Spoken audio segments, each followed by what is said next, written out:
Ya, sekali lagi saya katakan, maybe we cannot teach them knowledge. Mungkin kita tidak bisa lagi mengajari mereka dengan pengetahuan, but we can teach them wisdom.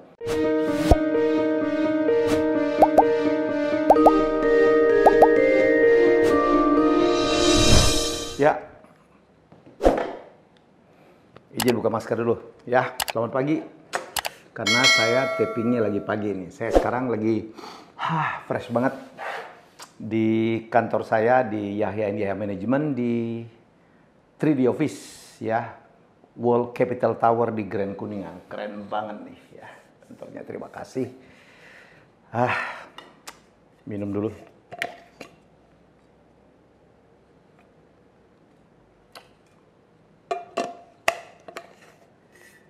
Tumblernya high loh. Daging semua. Udah punya belum? Baik. Hari ini saya akan sharing satu hal yang banyak sekali ditanyakan oleh anak-anak muda, termasuk juga para senior-senior ya. Baik saat saya sedang memberikan materi, seminar, atau dalam diskusi-diskusi. Ternyata dari pengalaman saya mimpin TVRI, di situ ada satu konflik atau ada satu dikotomi gitu antara millennials, ya para pekerja, para human capital gitu, ya staff-staff anak-anak muda, millennials, dan leader-leader di atasnya yang non-millennials, ya, atau mereka kadang-kadang nyebutnya kolonial. Wah, itu ternyata itu persoalan di mana-mana. Tiap kali, apalagi kalau saya sedang memberikan materi tentang bagaimana saya mentransformasi TVRI, yang saya ceritakan di situ ada 72% orang tua di atas usia 40 dan hanya 28% anak muda, padahal itu adalah industri kreatif, dan itu memancing banyak sekali pertanyaan. Bagaimana bisa gitu? Saya bisa merubah TVRI dengan komposisi pegawai tua-tua seperti itu, dan itu terjadi di mana-mana. Ya, ekstrim memang pada saat saya TVRI karena kita di industri kreatif. Jadi kalau saya bisa menyampaikan satu sharing, persoalannya adalah persoalan di komunikasi. Jadi biasanya anak-anak muda itu merasa idenya dihambat, karyanya dihambat, pemikirannya dihambat. Atasannya yang tua-tua itu mereka anggap jadul banget. Nggak mengerti pikiran anak muda. Bahasanya beda. Ya kadang-kadang ngeselin gitu untuk mereka. Tidak mengerti. Kayak dinosaurus yang mau punah. Sementara para senior juga komplain. Karena anak-anak muda itu dianggap dianggap nggak sopan.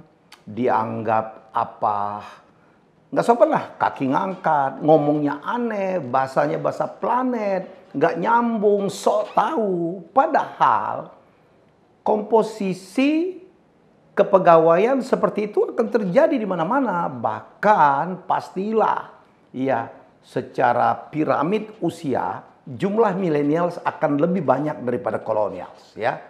Nah, ini kalau dipelihara, kalau dibiarkan, kalau tidak diatasin, kan menjadi persoalan untuk sebuah organisasi, dan itu terjadi di mana-mana. Termasuk pada saat saya memimpin TVRI. Dan apa yang saya bisa sharing ya, bahwa nggak boleh ada itu sekat, dinding, dikotomi, perbedaan antara milenial kolonial. Nggak boleh ada. Semuanya diperlukan. Ya, intinya cuma satu, komunikasi dan saling mengerti dan saling menghormati. Satu, komunikasi.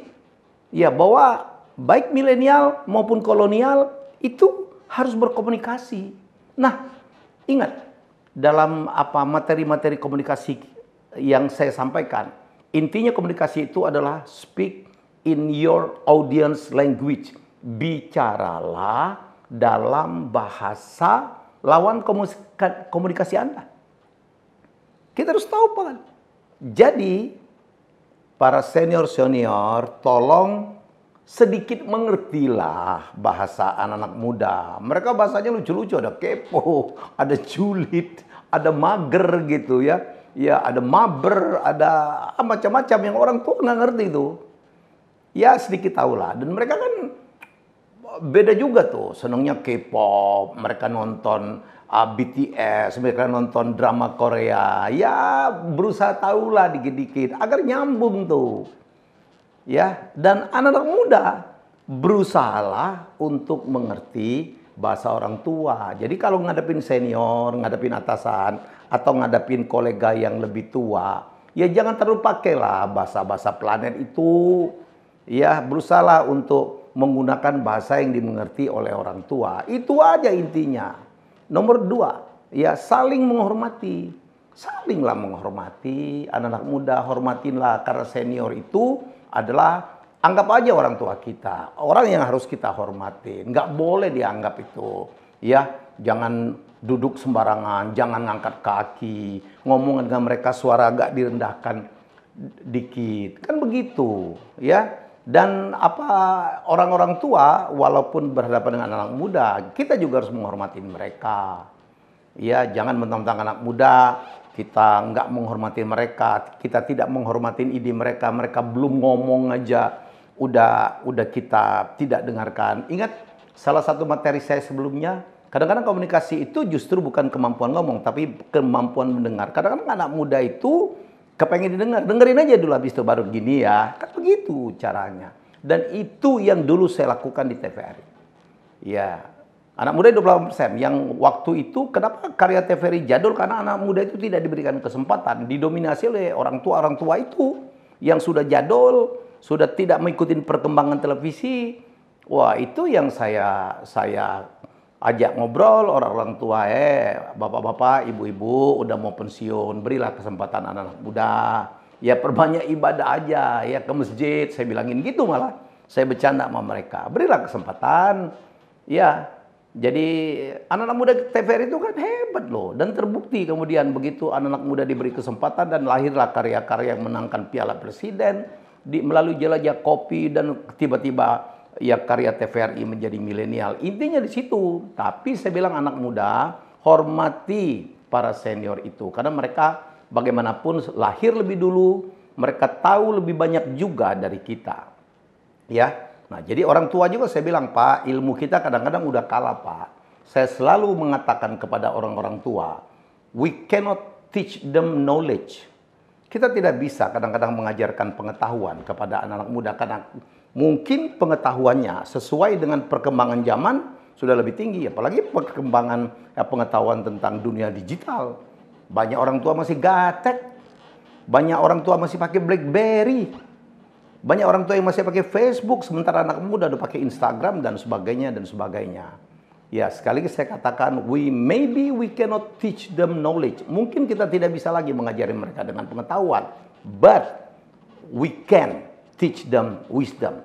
Yang bisa kita ajarkan adalah satu, kebijaksanaan, pertimbangan-pertimbangan. Sebagai orang tua yang lebih dulu lahir, orang Amerika mengatakan been there done that. Kita udah dulu loh, ya. Tapi jangan mentang-mentang lebih tua merasa lebih hebat. Tetapi sejatinya saling menghormati. Masih ingat kan materi saya dulu? Jangan, wah gue lebih tua loh, gue lebih dulu loh. Saya mengatakan, onta itu lahir di Mekah tapi nggak naik haji. Hidup ini bukan tua-tuaan. Hidup ini adalah bagaimana kita saling berkolaborasi, ya saling memanfaatkan kelebihan masing-masing, saling mengakui kelebihan orang lain, supaya terjadi satu pengertian. Nomor 3 tadi, ya harus saling mengerti. Saya dari tadi mengatakan saling mengerti, saling mengerti. Pengertian, ya orang tua harus mengerti anak-anak muda, dan anak muda harus mengerti orang tua. Dan saya sebenarnya sedang menulis buku menceritakan tentang itu yang saya berdasarkan pengalaman saya merubah TVRI, ya itu bukunya mungkin akan berjudul Breaking the Wall, merobohkan tembok, karena saya robohkan tembok yang memisahkan antara millennials dan colonials, itu antara lain, dan itu terjadi di mana-mana. Saya percaya betul, di mana-mana anak muda nanya, Pak Helmy, aduh orang tua gue susah banget, ya atasan saya nggak ngerti saya, atasan saya nggak menerima ide saya, ya mungkin caramu berkomunikasi yang nggak benar, perbaikin cara. Ya, deketin atasan-atasan. Bagaimanapun banyak sekali apa nasibmu itu tergantung dia, yang menentukan promosi, yang menentukan pekerjaan, yang menentukan gaji, bahkan kan yang tua. Jangan-jangan yang tua itu yang memiliki perusahaan kalau Anda bekerja di swasta dan kamu nggak menghormatin dia, selesai, kelar hidup lo. Ya, jadi begitu sejatinya. Anak muda, ya, hormati orang tua, bicara dalam bahasa mereka, ya, mengerti siapa mereka. Anggap orang tua kita sendirilah, dan orang tua, ya jangan mentang-mentang tua, nggak mau mendengarkan anak-anak muda. Hargain mereka, manfaatkan mereka, bekerjalah, ya, melalui mereka.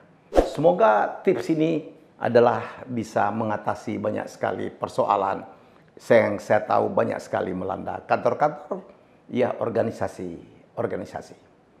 Selamat mencoba, selamat berubah. Bye-bye.